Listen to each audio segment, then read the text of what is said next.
வணக்கம். என் பேர் சென்னை குல்ஷன், நடிகர், பாடகர். அதாவது என்னுடைய சேனலில் இன்னைக்கு ஒரு அருமையான நண்பர், தயாரிப்பாளர், கருத்து கணிப்பாளர் திவ்யநாதன் அவர்கள் வந்திருக்காரு. அவர் நல்ல ஒரு அரசியல் கருத்தெல்லாம் சொல்வார். எப்பவுமே அவர் பேசும்போது உண்மையை பேசுவார். ஒரு நல்ல மனிதர். வாங்க அவரை சந்திப்போம். வணக்கம். வணக்கம் சார். வணக்கம் சார். திவ்யநாதன் சார், நீங்கள் உங்கள் சேனலில் எவ்வளோ பண்ணியிருக்கீங்க. முதல் முறையாக என் சேனலில் வந்திருக்கீங்க. இப்போ என்ன கேட்க வரேன்னா, முக்கியமான விஷயம் இப்போதுக்கு, ஏன்னா நாளை மறுநாள் தேர்தல் 2026 இந்த தேர்தல் எப்படி இருக்கும், எப்படி போகும், யார் வெற்றி பெறுவாங்க, இது ஒரு சின்ன கருத்து கணிப்பு போகும்போது சொல்லுங்க பார்க்கலாம். சார் வணக்கம் சார். இந்த 2026 சட்டமன்ற தேர்தலில் என்னோட கருத்து கணிப்பு, ஃபர்ஸ்ட் இடத்த ஏடிஎம்கேவும், செகண்ட் இடத்த டிஎம்கேவும், மூன்றாவது இடத்தை தமிழக வெற்றி கழகமும், நான்காவது இடத்தை நாம் தமிழர் கட்சியும் வரும் அப்படிங்கிறது நான் பல வருடமாக சொல்லிட்டு வர கருத்து கணிப்பில் இந்த கருத்து கணிப்பும் உண்மையாக இருக்குங்கிறத நான் நம்பி வெயிட் பண்ணிக்கிட்டு இருக்கேன் சார். சரி, இப்போ இது உங்களுடைய கணிப்பு இது. Okay sir. சரி, திமுக இப்போ சென்ற 5 வருடம் அவர்களுடைய ஆட்சி எப்படி இருந்தது, இப்போ வெற்றி பெற்றால் எப்படி இருக்கும்? ஏன் நம்பர் 1ல திமுக சொல்லல, அண்ணா திமுக சொல்லியிருக்கீங்க. நம்பர் 1 யாரு, நம்பர் 2 யாரு, 3 யாருன்றது அப்புறம் பார்த்துப்போம். இந்த கருத்து கணிப்பு உங்களுக்கு எப்படி தோணுச்சு சார்? 2021 26 வரைக்கும் டிஎம்கேயோட ஆட்சியில் சட்ட ஒழுங்க முதலமைச்சர் என்ன சட்ட ஒழுங்கு கொடுக்கணுமோ அந்த அத்தனை கருத்துக்களையும் அதிகாரிகளிடமும் போலீஸ் டிபார்ட்மெண்ட்லையும் கொடுத்துக்கிட்டு இருக்காங்க. ஆனால் அந்த சட்ட ஒழுங்கை மீறி மக்கள் மத்தியில் பார்த்தீங்கன்னாக்கா சந்து பொந்து வீதி எங்கெங்கேயோ என்னென்னமோ நடக்கிறது. கடைசியில் அது யார்கிட்ட சேருது அப்படின்னு கேட்டிங்கனாக்கா, இன்றைக்கு ஆளுங்கட்சியாக இருக்கிறது யார்? முதல்வர் தான். அவங்க தான் சட்ட ஒழுங்காக செய்யலை அப்படின்னு மக்களுடைய கருத்தில் போய் சேர்ந்துக்கிட்டு இருக்கு. அது ஒவ்வொரு ஏரியாவிலையும் ஒவ்வொரு சந்து பொந்துலையும் நடக்கிறதுக்கு ஒவ்வொரு இடத்துக்கும் முதல்வர் அந்த இடத்துக்கு செல்ல முடியாது. அது சட்ட ஒழுங்கு பார்க்குற போலீஸ் அதிகாரிகளுடைய கண்ட்ரோலில் தான் இருக்குது, அரசு அதிகாரிகளோட கண்ட்ரோலில் தான் இருக்குது. இந்த சட்ட ஒழுங்கு ரொம்ப மோசமாக போய்கிட்டு இருக்கிறதுங்கிறத ஒரு வசதியை எதிர்கட்சியாக இருக்கிறவங்களுக்கும் ஒரு நல்ல ஒரு பேசக்கூடிய வாய்ப்புகள் கிடைச்சிருச்சு. அது எலெக்ஷன் நேரத்தில், எலெக்ஷன் வரப்போது அந்த எலெக்ஷன் நேரத்தில் இப்போ என்னன்னு சொன்னால், இந்த நடந்த அந்த குற்றங்கள் அத்தனையும் பேசி பேசி ஓட்டு கேட்கக்கூடிய வாய்ப்புகளையும் ஆளுங்கட்சி கொடுத்துட்டோ அப்படிங்கிறது என்னுடைய கருத்து கணிப்பு சார். அந்த வகையில் பார்க்க போனால், ஆட்சி மாற்றம் வந்தால் மக்களால் தேர்ந்தெடுக்கப்படாத போதே முன்னாள் முதல்வர் எடப்பாடி அவர்கள் அழகான சட்ட திட்டங்களை கரெக்டாக மெயின்டைன் பண்ணி எங்கேயும் கொள்ளைகள் இல்லாமல் அழகாக அந்த 4.5 வருஷம் ஆட்சி கொண்டுட்டு வந்தார்.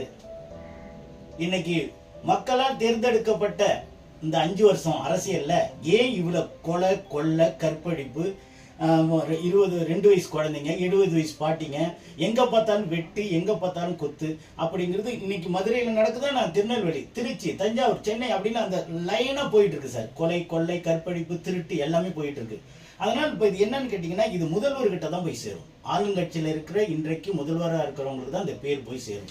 இதை இன்னைக்கு எலெக்ஷன் நேரத்தில் நல்ல பேசக்கூடிய வாய்ப்பை இன்றைய அரசியல் கொடுத்துட்டு அப்படிங்கிறது என்னோட கருத்து கணிப்பு சார்.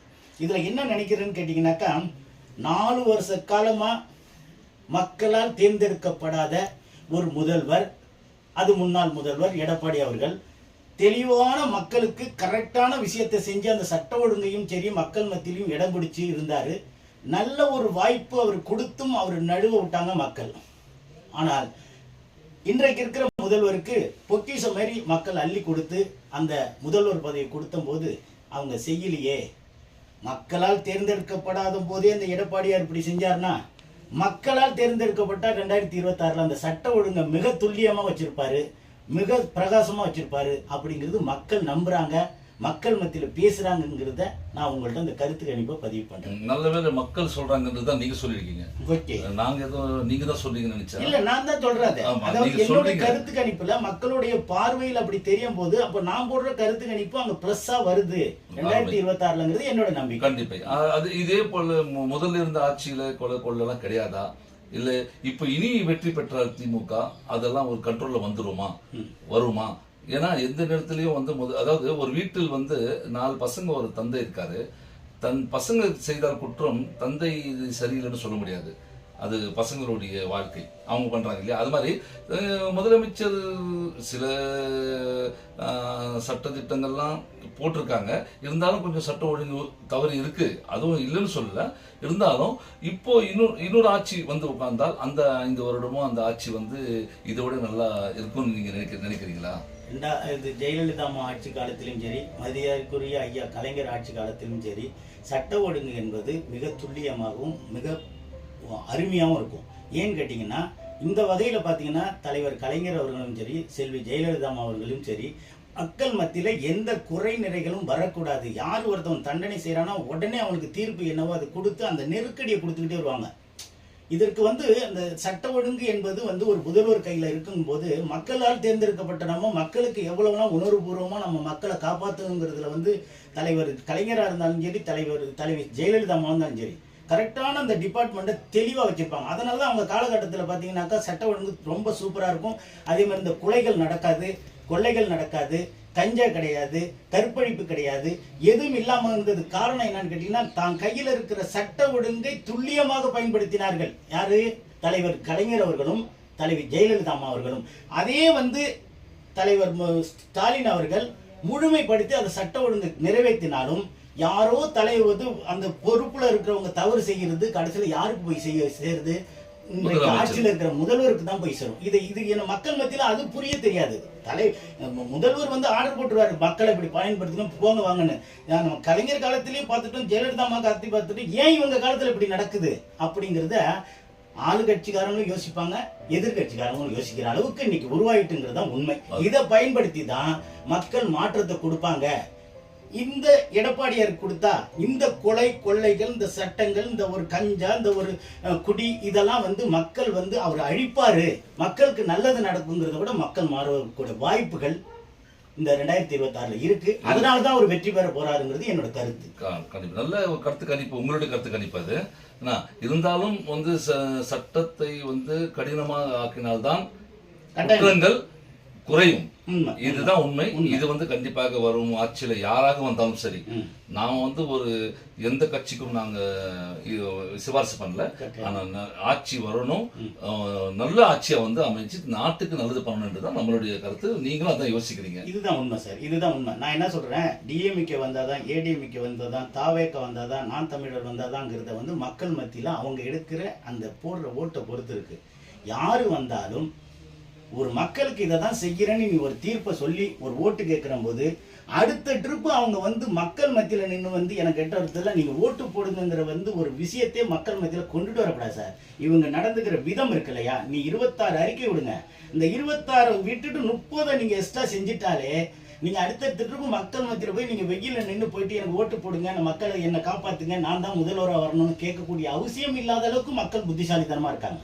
ஒரு காலகட்டத்தில் பார்த்தீங்கன்னாக்கா, நீங்கள் ஒரு நியூஸ் டிவியில் பார்த்துட்டு வந்து சொன்னால் தான் எனக்கு தெரியும். நான் ஒரு டிவியில் நியூஸ் பார்த்துட்டு வந்து வெளியில் கடையிலையோ ரோட்டில் போகும்போது சொன்னால் தான் தெரியும். இன்றைக்கி ஒவ்வொருத்தர் பாக்கெட்லேயும் டிவி இருக்குது, செல்ஃபோன் இருக்குது. அப்போ மக்கள் மத்தியில் நீங்கள் என்ன தவறு செஞ்சாலும் அடுத்த செகண்டுக்குள்ளே இந்த சேனலில் பார்க்குறேன். நீங்கள் வந்து தப்பே சொல்ல முடியாது சார். நான் செய்யலைன்னு சொன்னீங்கன்னு வச்சுக்கலாம், அப்படியே எடுத்து காட்டுவான். அந்த பாருங்க, செய்யலைன்னு சொன்னால் இது யார் பேசியிருக்கிறது? நீங்கள் தானே பேசியிருக்கீங்க.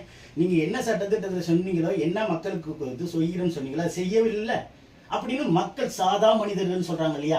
அவங்களும் கேள்வி கேட்கற சூழ்நிலையை உருவாக்குற நிலைமைக்கு இன்னைக்கு வந்து மக்கள் மத்தியில நாம் தெளிவாயிடுச்சு. அதனால வந்து நீங்க எதுவுமே மூடி மறைக்க முடியாது சார். ஒரு விஷயம், எதிர்கட்சியை பத்தி நீங்க குறை சொன்னாலும் அந்த உண்மையை வந்து நீங்கள் நானும் என்ன பெருமையா பேசிக்கலாம், அந்த கட்சியினுடைய அந்த கட்சியில் நம்ம இருக்கிறோங்கிறதுனால. ஆனால் உண்மை உடைக்கப்படுறதுக்கு அந்தந்த சேனல் பதில் சொல்லும். கண்டிப்பா நல்ல கருத்து உங்கள் கருத்து. ஏன்னா நீங்க வந்து சொல்றது வந்து யாருக்கும் சப்போர்ட்டாவும் சொல்லல, யாரும் தாக்கல, இல்ல அருமையா பேசிருக்கீங்க. ஏன்னா நடந்திருக்கிற பிரச்சனைகளும் நடக்க போறதும் முதல்ல எப்படி இருந்தது இப்ப எப்படி இருக்கு அப்படின்னு சொல்லியிருக்கீங்க. ஆனா இது தேர்தலுக்கு பிறகு நல்ல முடிவு ஒண்ணு வரும் என்றது நம்பிக்கை. எனக்கு ஒரு லாஸ்டா ஒரு வாய்ப்பு சார், நான் பேசிடுறேன். சொல்லுங்க. கட்டாயமா இந்த ட்ரிப் வந்து ஏடிஎம்கே வின் பண்ணாலும் சரி, யாரு வின் பண்ணாலும் சரி, அடுத்தது இந்த தவறுகள் நடக்காம இருப்பதற்கு மக்கள் மத்தியில மக்களுக்கு பாதிப்பு இல்லாமல் மக்களுக்கு எந்த இடையூறும் இல்லாமல் இருப்பதற்காக தான் முதல்வரா தேர்ந்தெடுத்து மக்கள் எல்லாருமே நிக்கிறாங்க. அதுல வந்து இந்த கட்சி அந்த கட்சின்னுலாம் கிடையாது. ஒரு தெருவுல 10 கட்சிக்காரங்களும் இருப்பாங்க. ஆனா அந்த இடத்துல ஒரு சின்ன ஒரு ரோடு போட்டா கூட எல்லா மக்களுக்கும் தான் அந்த ரோடு போய் சேருது. நான் என்ன சொல்றேன், இதுல மக்களும் சில விஷயத்துல புரிஞ்சுக்கணும். முதல்வர்களுக்கும் நம்ம உறுதுணையா இருந்து அவங்களுக்கு நம்ம பண்ணோம்னு வச்சுக்கலாம், மற்ற மாநிலத்தை விட நம்ம சிறந்த மாநிலமா வந்தா அது தமிழனுக்கும் பெருமை, தமிழ் மக்களுக்கும் பெருமை, தமிழ்நாட்டை ஆளக்கூடிய முதல்வருக்கும் பெருமையா இருக்கும் அப்படிங்கிறதா என்னுடைய ஆசை. வர்ற பீரியட்ல இந்த 2026ல ஏடிஎம்கே வின் பண்ணால் உண்மை என்பதை நான் நிரூபிக்கிறேன். என்னோட கருத்து கணிப்பில் உங்கள்கிட்ட பதிவு செய்கிறேன். நன்றி, வணக்கம். நன்றி, வணக்கம்.